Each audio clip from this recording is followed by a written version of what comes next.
कि अपनी सरकार के टाइम पे किया, जिस तरह से डेंगू को जो डैमेज कंट्रोल किया गया उसके बारे में भी जिक्र किया। अभी लगातार जो संख्या बढ़ रही है, मौत के आंकड़े भी सामने आ रहे हैं। देहरादून अभी पहले नंबर पे है, हरिद्वार दूसरे नंबर पे है।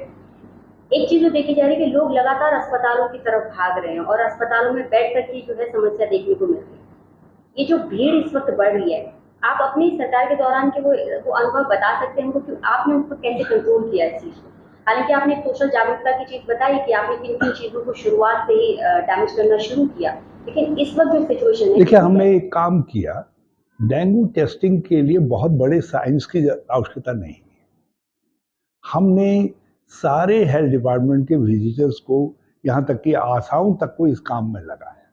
हमने कहा आप जो है नमूने कलेक्ट करिए और उसकी प्राथमिक सैंपल चेकिंग कर लीजिए, क्योंकि दूसरे तरीके के भी बुखार हैं। सर्दी ज्वर आता है लोगों को, तो हर कोई बीमार ऐसा नहीं है कि हर कोई बुखार डेंगू हो। तो जो डेंगू से घबराहट है, वो घबराहट भी लोगों को हॉस्पिटल तक खींच करके जा रही है, उसमें लोगों का बहुत पैसा बर्बाद हो जाता है। तो हमने डोर टू डोर चेकिंग की भी व्यवस्था की, और बाकी उपायों का तो मैंने जिक्र किया कि किस तरीके से हमने किया। हमने मिट्टी तेल की शीशी, कुछ नहीं जाता सरकार के को देने में। किसी को क्लोरीन की शीशी या जो है अमृतधारा की शीशी और एक पुड़िया, एक थैली में चूना, ये देने में कुछ नहीं जाता, ये सब कर सकते हैं। और हर नगर निगम का पार्षद या एक्स पार्षद और सामाजिक कार्यकर्ता यदि अपनी नालियों की सफाई पर जुड़ जाए, अपने एरिया की सफाई पर जुड़ जाए, तो आप मच्छर को मार सकते हैं, क्योंकि इसमें हर मच्छर कैरियर हो जाता है। एक बार यदि डेंगू के इन्फेक्टेड मरीज को काट दिया तो बहुत, ये जरूरी नहीं कि डेंगू के लार्वाही को मारा जाए, इसमें मच्छर के लार्वाज को भी मारना जरूरी है। मच्छर के खिलाफ भी असॉल्ट युद्ध छेड़ना जरूरी है। तो उसके लिए यहाँ फॉगिंग ही नहीं हुई। अब अंदाज लगाए जहाँ मैं रहता हूँ वहाँ तो कर दे रहे हैं कुछ तीसरे चौथे दिन, मगर फॉगिंग तो सुबह शाम होनी चाहिए थी। आपने गांव तक में फॉगिंग करवानी चाहिए थी। आप आप जब जानते हैं कि ये हर साल किसी न किसी रूप में आ रहा है, तो फिर आप उस तरीके से उससे लड़ने के लिए तैयार क्यों नहीं है? सरकारी इंतजाम अगर नाकाफी है, लेकिन लोगों की तरफ से अगर देखा जाए तो लोगों की जागरूकता के लिए क्या किया जा सकता है? क्योंकि कहीं ना कहीं एक सामाजिक जिम्मेदारी भी, लोग अपने स्तर पर भी जिम्मेदारी को समझें। देखिए इसमें मैंने कहा ना कि यदि हम घर घर विजिट करना शुरू कर देंगे, मैंने एक मोहल्ले में 50 घर विजिट किए होंगे, लेकिन संदेश पूरे शहर में गया ना कि चीफ मिनिस्टर लोगों के घर के ड्रम और रसोई की बाल्टियों को तक चेक कर रहा है। और मैंने कुछ ही लोगों को अमृतधारा या क्लोरीन का वो दिया, लेकिन लेकिन लोगों ने फिर उसको एक अपना वो बना लिया। तो आप दूसरों के लिए एग्जाम्पल सेट करने का काम करिए। यहाँ मुझे तकलीफ ये हुई कि हमारे जो लीडर्स है, उन्होंने व्यवस्थाएं की होंगी, मैं नहीं कह रहा हूँ वो चिंतित नहीं है, वो मुझसे ज़्यादा चिंतित होंगे, निश्चित तौर पर होंगे, क्योंकि उनकी ड्यूटी है। मैं उसके लिए उन्हें कोई उलाहना नहीं दे रहा हूँ, लेकिन आप लीड करें, ये असॉल्ट है, एक आप जवाब दे रहे हैं। तो जब तक कोर कमांडर लीड करने की कोशिश नहीं करेगा अपनी कोर को, या कमांडर लीड नहीं करेगा अपनी बटालियन को, तो वो नहीं होता ना, उनमें कॉन्फिडेंस लेवल नहीं आता है। तो वो कॉन्फिडेंस लेवल यहाँ की ब्यूरोक्रेसी में इस समय, चाहे वो नगर निगम से लेकर के, सब में अभाव दिखाई दे रहा है, और हर कोई कोशिश कर रहा है कि ब्लेम को कहीं दूसरी जगह शिफ्ट कर दिया जाए। अच्छा हरीश जी, एक चीज़ है, हमने लगातार आपके सोशल मीडिया पोस्ट के ज़रिए भी देखते हैं, आप पहाड़ी खान-पान को या फलों को भी काफ़ी ज़ोर देते हैं, उनका प्रमोट करते हैं उनको।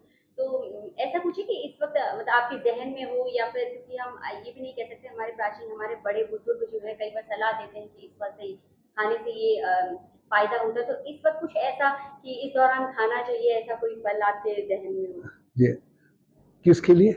डेंगू के दौरान इस अभी डेंगू डेंगू जो के चल रहा है लिए ऐसा कुछ? डेंगू के लिए कीवी है, पपीता है, अच्छा, हाँ, पपीता है और खान पपीते का, पान के लिहाज से कुछ हाँ, पपीते का पानी में एक बात सावधानी रखनी चाहिए कि वो कभी कभी खून को पतला कर देता है। तो तो उसमें डॉक्टर की सलाह के बिना पपीते का पानी, पत्ते का पानी नहीं लेना चाहिए।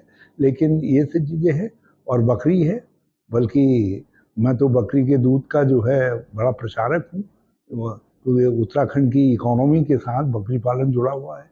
मैं मैं मैं तो इस अपॉर्चुनिटी इसको एक उसके रूप में भी लूँगा, बकरी के दूध का प्रचार करना चाहूँगा। जो आपने मुझसे सवाल किया कि आप ये खाने के इनके वीडियो इत्यादि, देखिए मैंने आपसे शुरू में कहा कि उत्तराखंड ने मुझ पर बहुत इन्वेस्ट किया। अब मान लिया 20-25 लाख लोग, या कभी-कभी तो मैं देखता हूँ मेरी वीडियोज़ को जो है 40-40, 50-50, 70-70 हज़ार लोग भी देख लेते हैं। तो जो इन्वेस्टमेंट है लोगों का, तो मैं उसको, आज तो मार्केट का युग है, यदि मैं मंडुवे की रोटी खाते हुए दिखाई देता हूँ तो मंडुवे की तरफ लोग आकर्षित होते हैं, वो मेरे यहाँ का उत्पादन है।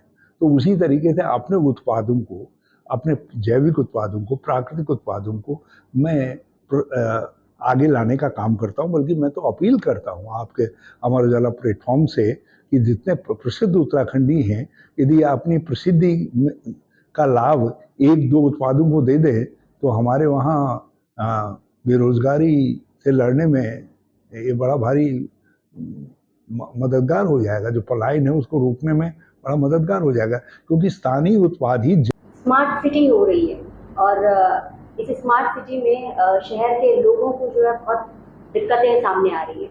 आप कैसे देखते हैं स्मार्ट सिटी बन रही है हमारे शहर स्मार्ट सिटी, या कुछ और ही दिख रहा है? जगह जगह सड़कें खुली हैं, तमाम तरह की दिक्कतें सामने आ रही हैं।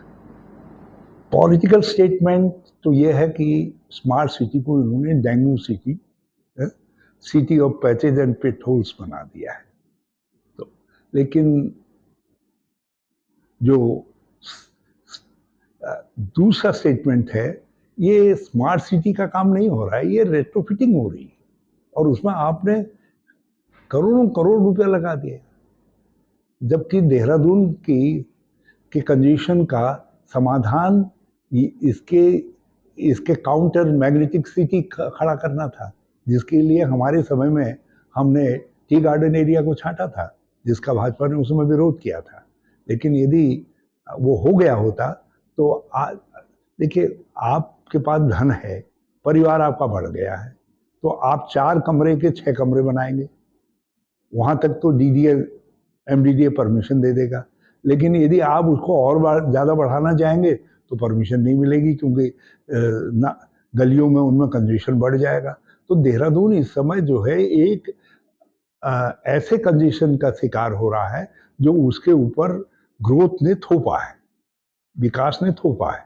तो उसका एक ही समाधान है कि जो सक्षम परिवार हैं उनको हम एक आउटलेट दें कि वो नई जगह देहरादून से लगे हुई किसी हिस्से में अपने आवासीय घरों को बना सके, या जो है अपने व्यावसायिक संस्थानों को वहाँ बनाने का काम कर सके। हमको एक्टिविटीज़ को बांटना पड़ेगा, नहीं तो आप देहरादून को देखेंगे कि अगले साल फिर ट्रैफिक की आज से ज़्यादा प्रॉब्लम होगी। बड़े बड़े उपायों पर अमर उजाला में छपेगा कि एसएसपी या एसपी ट्रैफिक का बयान, लेकिन धरती पर जो है फिर हम रैंकते रहेंगे, देहरादून रैंकता रहेगा। तो ये रेट्रोफिटिंग इसका समाधान नहीं था। समाधान था नई टाउनशिप बिल्ड करना, वो इन्होंने हमको करने नहीं दी।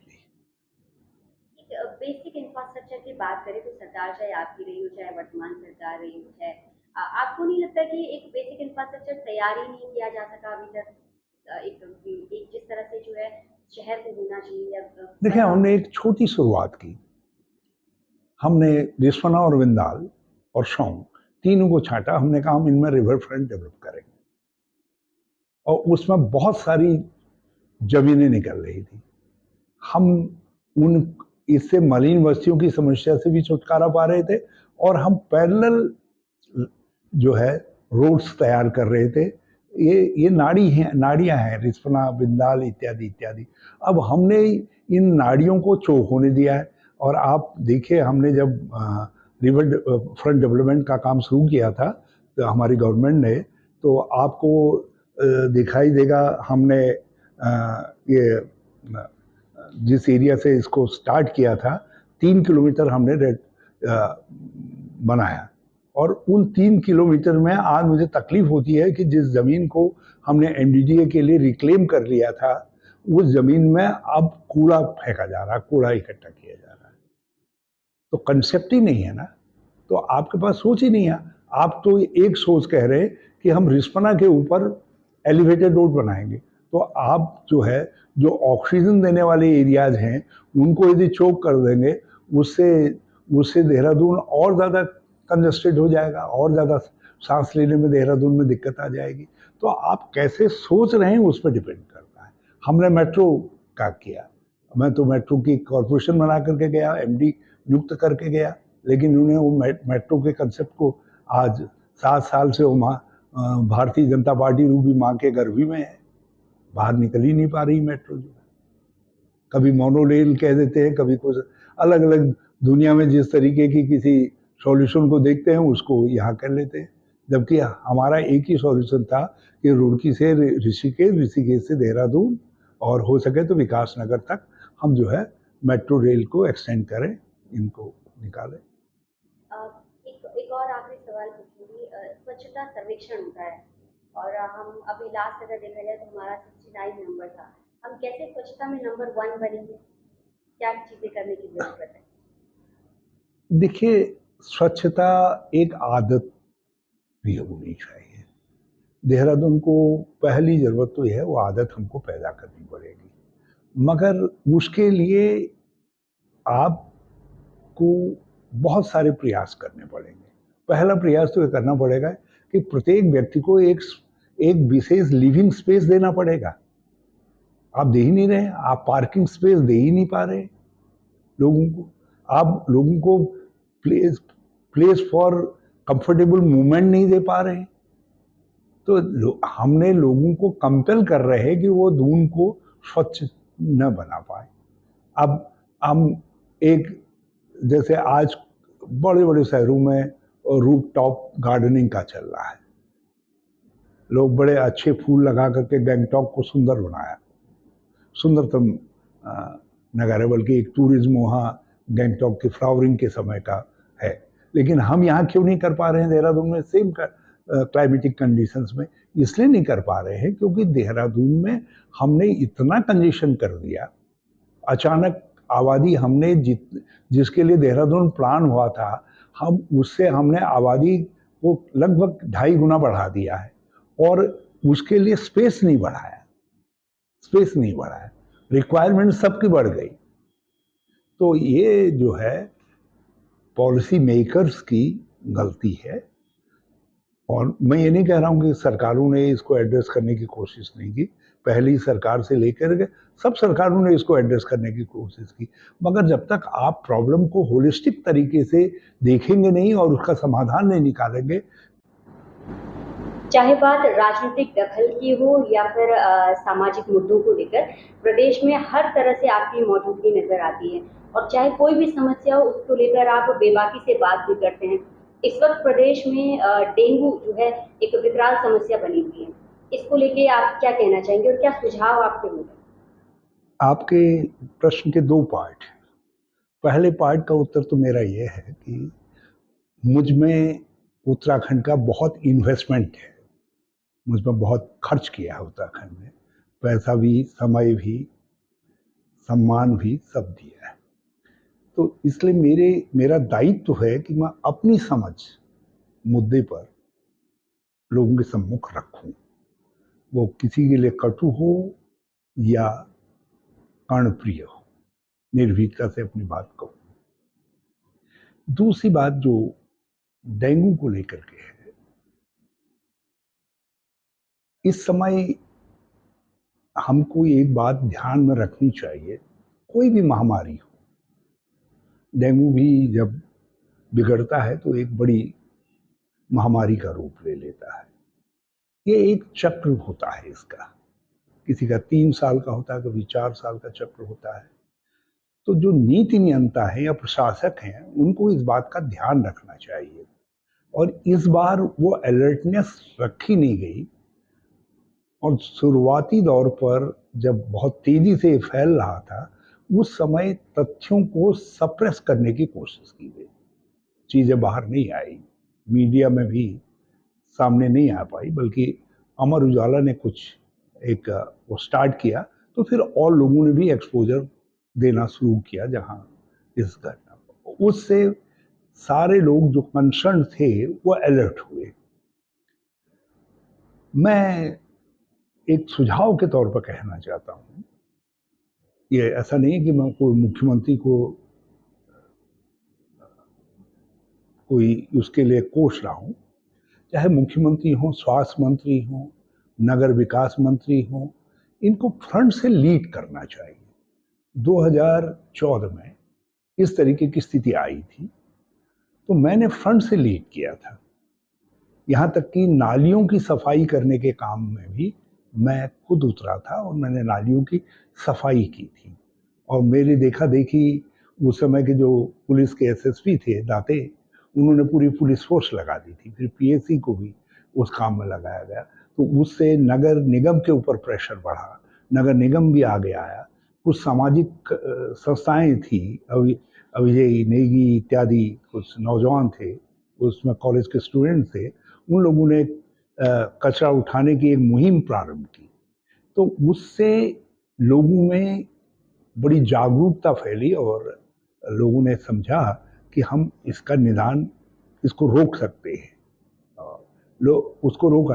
जो ट्रीटमेंट का पार्ट था, वो ट्रीटमेंट का पार्ट तो हमने स्ट्रेंथन किया ही किया, और क्या क्या उपचार की और विधियां हो सकती हैं लोगों तक पहुंचाया, जैसे बकरी के दूध का है, या पपीते का पानी है, पपीता है, या कीवी है। जैसे कीवी हमने मार्केट में उस समय उपलब्धता बढ़वाई उसकी, ताकि लोगों को सस्ते दामों पे कीवी इत्यादि मिल सके।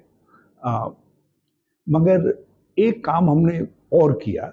मैंने रायपुर में और यहाँ धर्मपुर के क्षेत्र में जो हमारे निचले एरियाज हैं जहाँ डेंगू का प्रकोप ज़्यादा हो रहा था, उन एरियाज के अंदर घर घर जा कर के लोगों के पानी के टब में, या लोग अपने पानी संचय करने के लिए ड्रम रखते हैं और बहुत सारी ऐसी चीज़ें रखते हैं, तो उनमें मैंने उसको या तो उल्टा, और नहीं तो उसमें मैंने कुछ बूंदें जो है क्लोरीन की डाली, ताकि पानी पीने लायक भी रह जाए। और बल्कि बाद में मैंने लोगों से कहा कि लोगों को अमृत धारा और दूसरी ऐसी चीज़ें दो जिनका एक आध बूंद यदि उसको पड़ जाए पानी के अंदर, तो वो लार्वा का साइकिल नहीं बन पाता है। मैंने कहा उसको डिस्टर्ब करो। नालियों में मैंने कहा लोगों से 2 चीज़ें दी हमने, एक तो मिट्टी का तेल दिया लोगों को बोतल में, और दूसरा हमने उनको चूना दिया। हमने कहा आप चूना डालिए स्वयं अपने वहाँ की नालियों में, और मिट्टी के तेल को जहाँ पर पानी का भराव होता दिखाई दे रहा है, गड्ढे इत्यादि हैं, उनमें इसको डाल दीजिए, ताकि लार्वा पैदा ना हो सके। क्योंकि जब लार्वा के हम साइकिल को रोक लेते हैं, तो फिर आप जो है कम से कम जो मच्छर का काटने का मामला है वो घट जाता है। फिर फॉगिंग हमने करवाई। हमने कहा भाई मच्छर में इस मच्छर में काट, जो डेंगू वाला मच्छर होता है अलग है, लेकिन डेंगू के मरीज को जब यदि किसी और मच्छर ने भी काट दिया तो वो भी कैरियर हो जाता है। तो इसलिए मच्छर के खिलाफ अभियान चलाना भी आवश्यक था। तो हमने पूरे शहर के अंदर मच्छर के खिलाफ, और शहरों में भी हमने कहा मच्छर के खिलाफ अभियान चलाओ, चाहे डेंगू वहाँ है या नहीं है। तो स्थिति में, क्योंकि गवर्नमेंट केवल हॉस्पिटल लेवल पर अपनी अलर्टनेस दिखा रही है, जहाँ ये पैदा हो रहा है वहाँ इस पर आक्रमण नहीं कर रही है। वो आक्रमण किया जाना चाहिए था। यहाँ एक ब्लेम गेम चल रहा है। देखिए, जब आप इस तरीके की स्थितियों का मुकाबला कर रहे होते हैं, तो ब्लेम गेम के बजाय कि नगर निगम ने किया इसमें कंस्ट्रक्शन डिपार्टमेंट्स की गलती है, जल निगम की गलती है, या जिन लोगों ने जो है स्मार्ट सिटी के काम किए हैं उनके गलती है, या प्रशासन की गलती है, ये सब इंगित करने का काम नहीं होता। इसमें कोऑर्डिनेटेड तरीके से आपको एक वार अगेंस्ट डेंगू स्टार्ट करना चाहिए था, और उसमें हेल्थ से लेकर के सारे डिपार्टमेंट्स को इन्वॉल्व करना चाहिए था। उसमें काम नहीं हुआ, और सोशल ऑर्गेनाइजेशंस आगे आए हैं, मुझे बहुत खुशी है इस बात की। बल्कि एक एक्स चीफ मिनिस्टर ने रक्तदान के नमस्कार। डेंगू और मलेरिया की रोकथाम, नियंत्रण और बचाव के लिए हम सभी को अपने आसपास के वातावरण को स्वच्छ बनाए रखना है, क्योंकि बारिश के मौसम में संक्रामक बीमारियों के साथ साथ डेंगू और मलेरिया के लार्वा भी तेजी से पनपते हैं। मेरा आप सभी से आग्रह है कि अपने घर में और घरों के आसपास साफ सफाई रखें, जल भराव न होने दें, ताकि डेंगू और मलेरिया की रोकथाम व नियंत्रण के लिए इस बीमारी की मूल वजह पर चोट की जा सके। हम सभी प्रत्येक रविवार को यह सुनिश्चित करें कि डेंगू के मच्छर आपके घरों या आसपास पनप तो नहीं रहे हैं। छतों पर, कूलरों पर और गमलों की ट्रे पर पानी एकत्रित न होने दें। उस स्थान को साफ सुथरा रखें।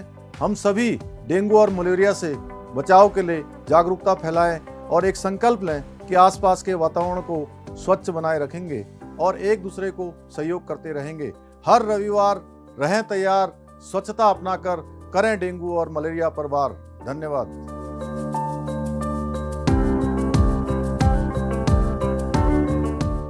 अमर उजाला अब आपके टीवी पर भी। अपने स्मार्ट टीवी पर YouTube पर सर्च करें अमर उजाला, चैनल सब्सक्राइब करें और देखें ताजा खबरें, वो भी HD क्वालिटी में। और हाँ, बेल आइकन दबाना ना भूलें, ताकि हर खबर हो आपके घर। अमर उजाला, निष्पक्ष, निर्भीक, निरंतर।